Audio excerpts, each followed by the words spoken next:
सेहत संजीवनी में आप सभी का दिल खोल के स्वागत है। आज जो है कि हम फटी हुई एड़ियां या हील क्रैक के बारे में डिस्कस करेंगे। सामान्यतः ओपीडी के अंदर यह चीजें बहुत सी कॉमन देखी गई है।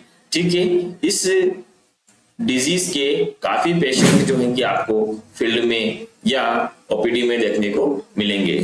सबसे पहले हम बात करते हैं कि जो हील क्रैक या एड़ियां जो फटती है उनका कारण क्या होता है। तो कारण में हम देखें कि सबसे मुख्यतः पहला कारण होता है त्वचा का अत्यधिक सूख जाना।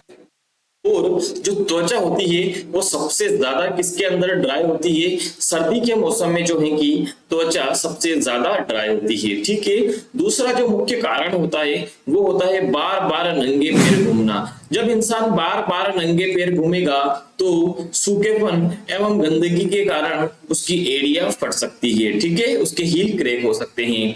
खराब फुटवियर पहनना, ऐसे फुटवियर पहन लिए जो कि एड़ी को बिल्कुल ही सपोर्ट ना कर रहे हो, काफी छोटे हो, जिसकी वजह से क्या है कि हील क्रैक की समस्या देखने को मिलती है।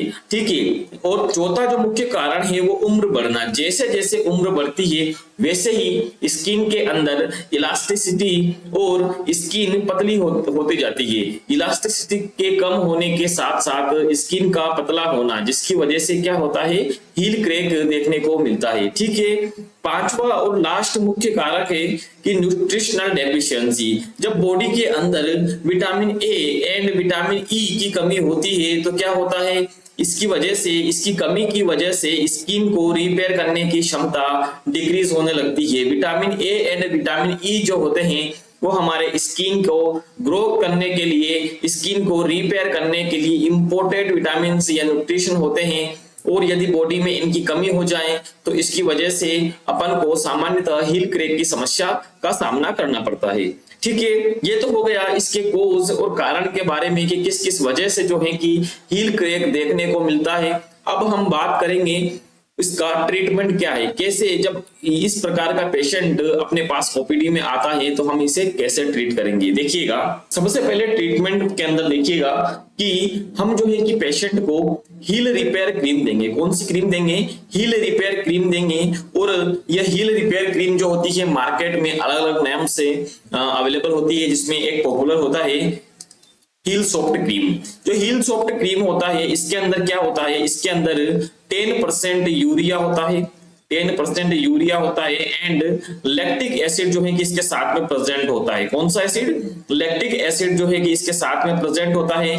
और यूरिया एंड लैक्टिक एसिड क्या करता है, यह डेड जो स्किन होती है, जो फटी हुई एड़ियों में जो डेड स्किन होती है, उन डेड स्किन को नर्म या मुलायम रखने का काम करता है और उसके साथ साथ में ये दरारें भरने का काम भी करता है। ठीक है, ये हो गया हील रिपेयर क्रीम। और इस क्रीम को लगाना कैसे है, इस क्रीम को एट नाइट, रात में लगाना है।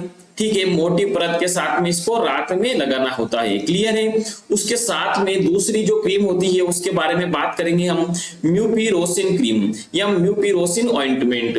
ये म्यूपिरोसिन जो ऑइंटमेंट है ये एक एंटीबायोटिक ऑइंटमेंट होती है जो कीटाणुओं को मारने का काम करती है। फटी हुई एड़ियों में यदि आपको पस या इंफेक्शन नजर आए तो उस समय ही इसको प्रिस्क्राइब करना जरूरी होता है, या सामान्य कंडीशन में इसको प्रिस्क्राइब नहीं करना है। यदि एड़ियों के अंदर पस या मवाद दिखे तो उसी स्थिति में म्यूपिरोसिन ऑइंटमेंट को जो है कि प्रिस्क्राइब करना होता है। इसको कैसे लगाना होता है, इसको यदि पस है तो जो हील रिपेयर क्रीम, जो हील सॉफ्ट क्रीम अपन ने अप्लाई की है उसके ऊपर इसको अप्लाई कर सकते हैं। इसको जो है कि सुबह शाम यानी कि बीडी में लगाना होता है। ठीक है, उसके साथ में अपन को पेशेंट को न्यूट्रिशनल सप्लीमेंट देना होता है, जिसमें जिंको लाइफ या बायोटिन जिंक के नाम से आता है। और यह एक न्यूट्रिशनल सप्लीमेंट होता है। न्यूट्रिशनल सप्लीमेंट क्या करता है, स्किन को रिपेयर और ग्रोथ करने में मदद करेगा। ठीक है, उसके साथ में यदि एड़ियों के अंदर खुजली हो रही हो तो उस स्थिति में अपन टेबलेट लिवोसिट्रिजिन दे सकते हैं। ठीक है, यह पेशेंट की एज के अकॉर्डिंग एंड वेट के अकॉर्डिंग आप 5 से लेकर के 10 mg तक प्रिस्क्राइब कर सकते हैं। ठीक है, अब हम बात करेंगे कि ये जो मेडिसिन बताई है इनको स्टेप बाय स्टेप कैसे यूज में लेना है। देखिएगा, सबसे पहले क्या करना है, सबसे पहले दिन में एक बार जब भी आप क्रीम लगा रहे हो, मान लीजिए कि आप नाइट में क्रीम ऑइंटमेंट लगा रहे हो, तो उसमें क्या करना है, सबसे पहले आपको गर्म पानी से 10 मिनट तक एड़ियों को गर्म पानी में डुबो कर रखना है। जैसे ही आपने एड़िया 10 मिनट तक गर्म पानी के अंदर डुबो को रखी, उसके बाद जो है कि उनको सुखाना है, किसको, एड़ियों को ड्राई करना है, सुखाना है। और उसके बाद हील रिपेयर क्रीम या हील सॉफ्ट क्रीम आपको उसके ऊपर अप्लाई करना है, किसके ऊपर, एड़ियों के ऊपर अप्लाई करना है, ठीक है। और उसके बाद इस क्रीम के ऊपर अपन म्यूपिरोसिन एसिड क्रीम भी लगाएंगे। कौन सी, म्यूपिरोसिन क्रीम भी लगाएंगे, अगर अपन को वहां पर इंफेक्शन या मवाद की कंडीशन दिखती हो तभी, ठीक है। और इसके साथ में हम पेशेंट को बायोटिन या जिंक टेबलेट लेने की सलाह दे सकते हैं। ये टेबलेट एक लेनी है, ठीक है। और इसके बाद यदि पेशेंट को खुजली हो रही हो तो उसके अंदर अपन को एंटीहिस्टामिन यानी कि लीवोसिट्रिजिन पेशेंट को लेने की बोलना है, ठीक है।